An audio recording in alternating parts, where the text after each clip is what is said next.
لیکن مسلمان حضور کی محبت سے سانس لیتے ہیں، ان کا جینا مرنا حضور کے نام سے ہے۔ محبوب کریم صلی اللہ علیہ وسلم کی آبرو، حضور کی عزت، حضور کی ناموس کائنات کا سب سے قیمتی اثاثہ اور سب سے قیمتی سرمایہ ہے۔ گزشتہ کئی صدیوں سے مغرب باقاعدہ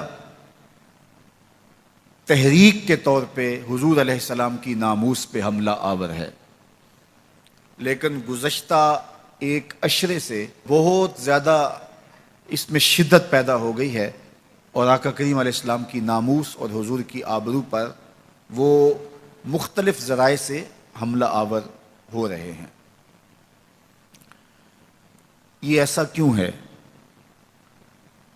اس کا سبب مسلمانوں کی کمزوری، باہمی انتشار فرقہ واریت، بد عملی، جہاد گریزی اور مسلم حکمرانوں کا فرنگی روحوں کے سانچے میں ڈھل جانا اور ان سے غیرت حمیت کا ختم ہو جانا ہے۔ وہ ہمیں اس پوزیشن میں لانا چاہتے ہیں کہ ہم اس کو گوارا کر لیں اور اس کو برداشت کر لیں، اور امت اگر اس کو گوارا کر لیتی ہے تو پھر اس کا وجود مٹ جاتا ہے۔ 56-57 اسلامی ملکوں کے حکمران بے غیرتی کی چادر اوڑے سوئے ہوئے ہیں۔ اس کمزور حالت میں بھی اگر یہ کھڑے ہو جاتے ہیں تو اس کو جرأت نہیں ہو سکتی کہ وہ کوئی خاکہ تراش لے۔ لیکن بدبختی یہ ہے کہ 56-57 اسلامی ملک، 1.25 ارب آبادی کے حکمران، یہ ایک چھوٹی طاقت نہیں ہے، بہت بڑی طاقت ہے، لیکن اس کے باوجود یہ خواب خرگوش کے مزے لے رہے ہیں اور اتنا بڑا حادثہ ہونے جا رہا ہے اور یہ خاموشی کی چادر اوڑے ہوئے۔ اب یہ کیسے جاگیں گے؟ تو ان کو عوام سے بیداری ملے گی۔ عوام جب ان کے خلاف کھڑی ہوگی، پوری قوت کے ساتھ احتجاج ریکارڈ کروائے گی، تو یہ ایک میسج ہے کہ مت سمجھنا کہ یہ چند لوگوں کا مسئلہ ہے، یہ 2 ارب مسلمانوں کا مسئلہ ہے۔ وہ سب کچھ گوارا کر سکتے ہیں، اپنے آقا کی ناموس پہ حملہ گوارا نہیں کر سکتے ہیں۔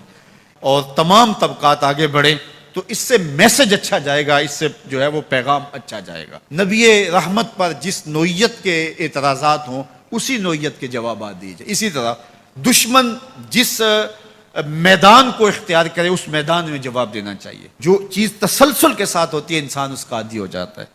تو مغرب یہ سوچتا ہے کہ اس تسلسل کے ساتھ اہانت رسول کرو کہ یہ مسلمان عادی ہو جائیں، اور جب یہ عادی ہو جائیں گے اور اس کو بھی اگر یہ برداشت کر لیتے ہیں تو بطور مسلم ان کا وجود ختم ہو جائے گا۔